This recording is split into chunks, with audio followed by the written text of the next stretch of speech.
Agora sim, gente, finalmente. Hoje eu vim falar um pouco dos efeitos optotérmicos nos microressoadores.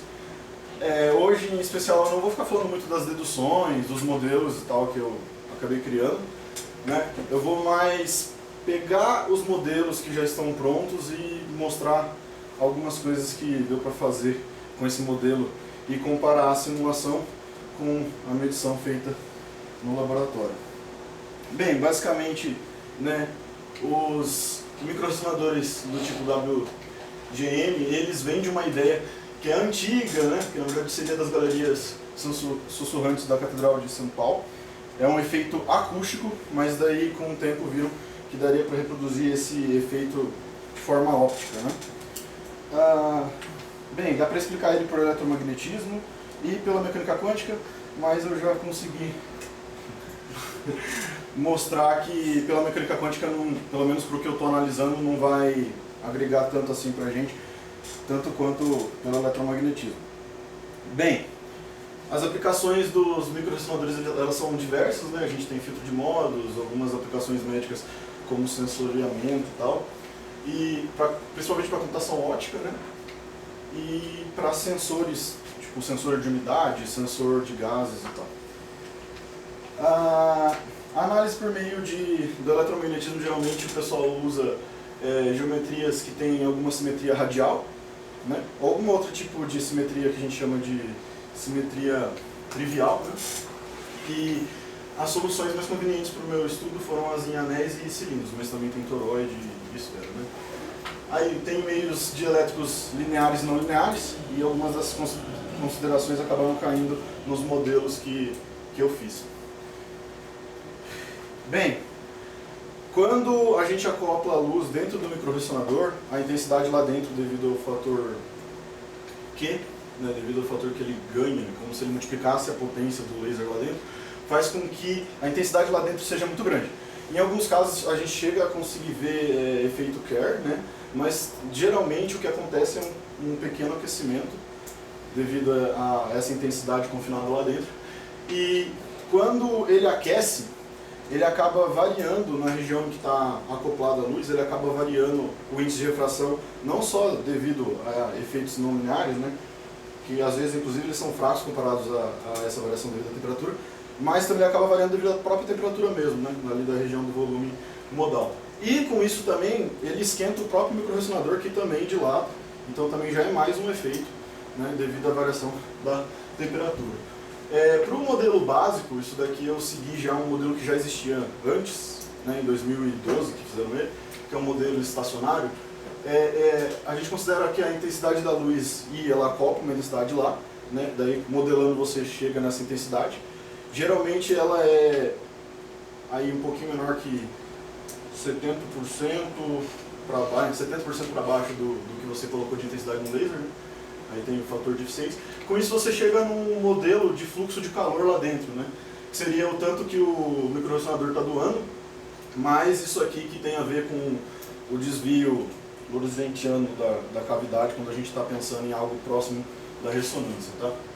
No modelo antigo meu, eu já tinha pego o modelo feito em 2012 e corrigido com alguns fatores, como por exemplo o fator optotérmico aqui, né, que ele seria a soma do que ele varia com a temperatura, com a dilatação térmica, e também com um fator que tem a ver com o efeito não linear Kerr, né?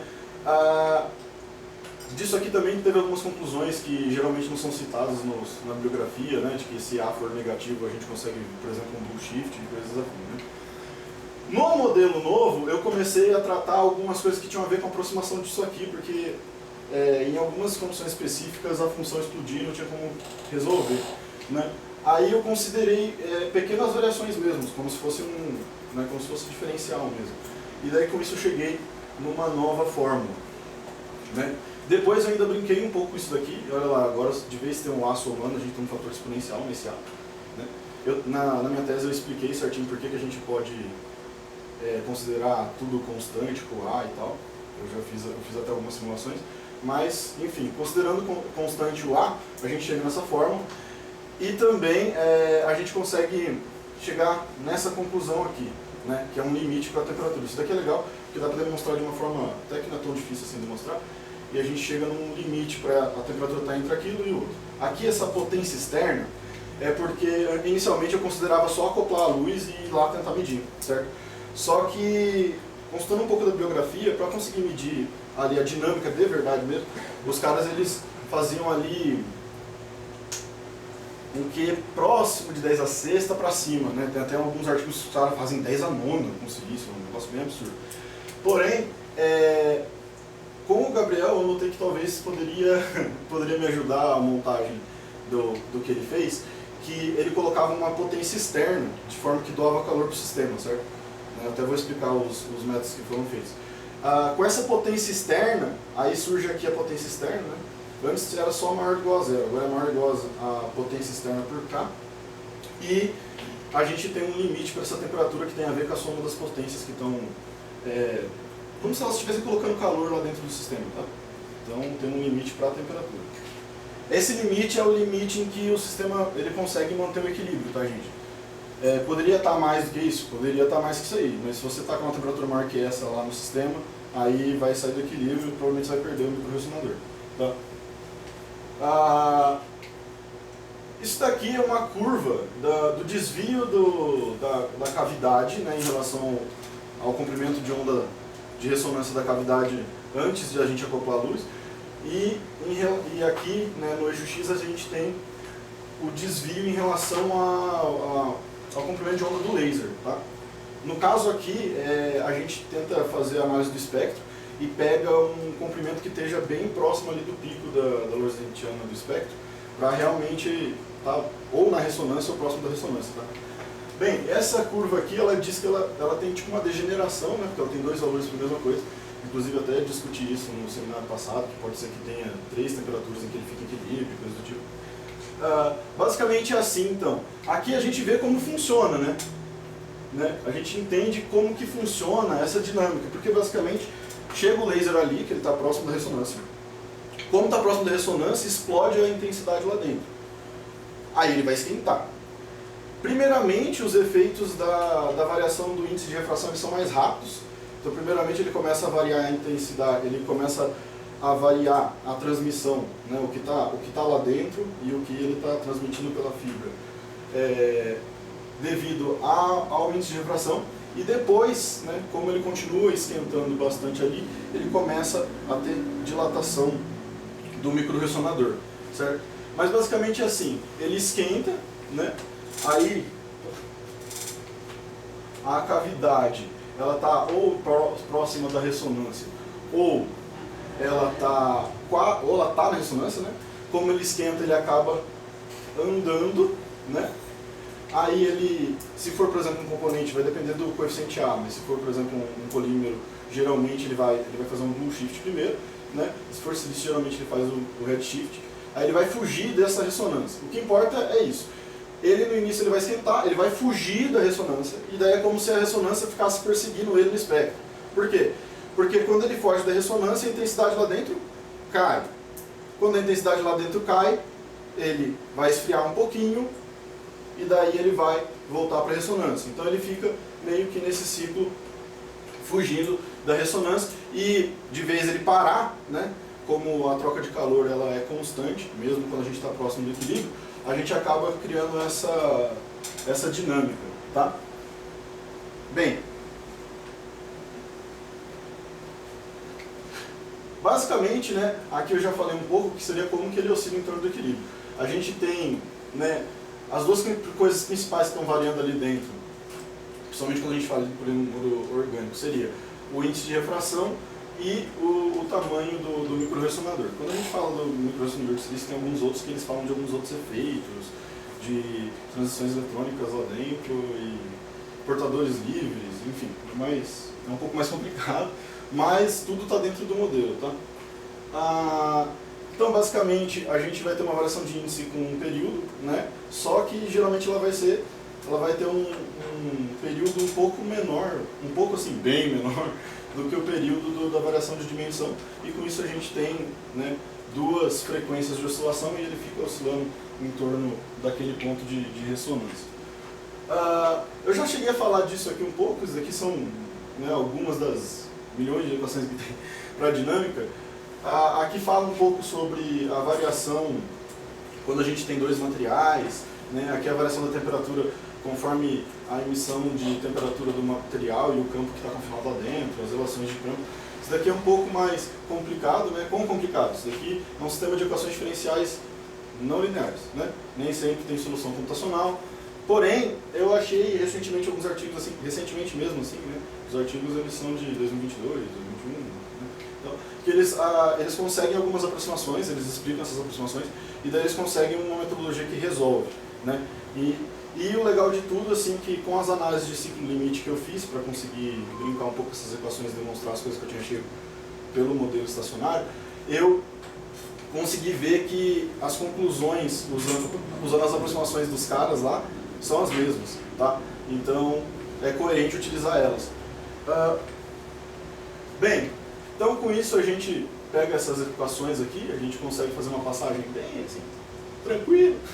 Tá? Você chega numa função para o campo e você consegue fazer isso daqui com algumas aproximações no F, você consegue integrar e chegar no campo e com isso você consegue saber quanto que está transmitindo para a fibra.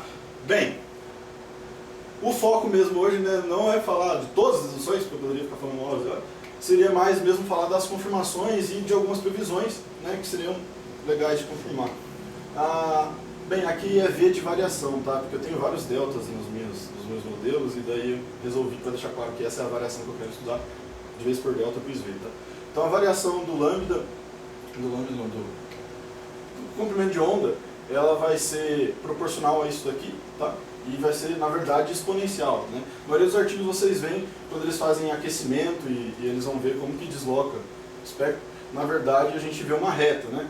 Mas quando você aumenta a temperatura um pouco mais, né, a gente espera com essa forma que dê para ver pelo menos encurvar um pouquinho, né? Lógico que vai dar para você ainda traçar a reta, porque nas minhas simulações com essa fórmula, tá? Que é só literalmente tacar a fórmula lá e variar um pouco os coeficientes, eu cheguei que geralmente a gente precisa variar bastante a temperatura para a gente realmente ver uma curva exponencial mesmo, tá? Então, por exemplo, o Gabriel ele traçar uma reta lá nas medidas faz sentido ainda, né? Porque a gente não vai ver tanto desvio assim das medidas em relação à exponencial.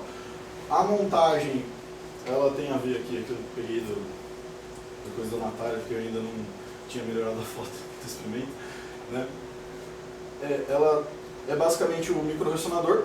O micro-ressonador está passando um taper ali, bem encostadinho nele, né? E a gente mede a luz sai do taper no fotodetector, tá? De forma bem resumida. Pelo taper está passando o laser que vem lá do espectrômetro, que a gente varia o comprimento dele. No meu caso, eu pus um comprimento fixo que eu queria analisar, né? E também, nesse caso, no micro-ressonador ele é colocado de um jeito que dá para incidir luz laser verde nele, tá? Para que ele aqueça devido à luz laser, devido ao material que absorve no verde. Bem, aqui, né, entra um pouco o que eu falei. Os três metodologias do Gabriel, obrigado Gabriel. Tá? Basicamente aqui é o taper passando no micro-ressonador, né, seria a medida normal do WGM, né, que é a medida que os caras fazem nos artigos lá desde 2004. Eles fazem medidas usando um sistema parecido, né, só que mais isolado e tal. Né, inclusive eu acho que é uma das justificativas de ter mais ruído que o deles. Né. Eles usam dessa forma, vão lá e medem tranquilo. A ideia, né, que teve, inclusive no artigo do Gabriel também, foi esquentar o micro-ressonador, de forma direta mesmo, com o termostato, né, e fazer isso de uma forma diferente, que era tacando luz laser verde para aquecer ele, porque ele absorve no verde. Né, as duas formas diferentes, né, mostrar que são equivalentes. Inclusive foi daqui que surgiu aquele termo potência externa. Né. Bem, obrigado Gabriel de novo. Basicamente, como previsto para o material de polímero orgânico, teve sim do shift conforme você aumentava a potência do laser verde. Inclusive no dia que teve a medida lá, toda vez que fazia uma varredura eu ficava assim, não acredito nisso. Porque, né, enfim, eu acho muito bonito quando você pega e faz uma teoria, daí bate com o negócio da prática, é muito bonito. E aqui, né, a gente tem o gráfico de quando está caindo a temperatura e quando está subindo a temperatura. A discussão disso aqui seria um pouco mais extensa, mas o que importa é você ver que, embora dê para você fitar assim uma reta também, daria para fitar até um pouquinho mais fácil, uma exponencial.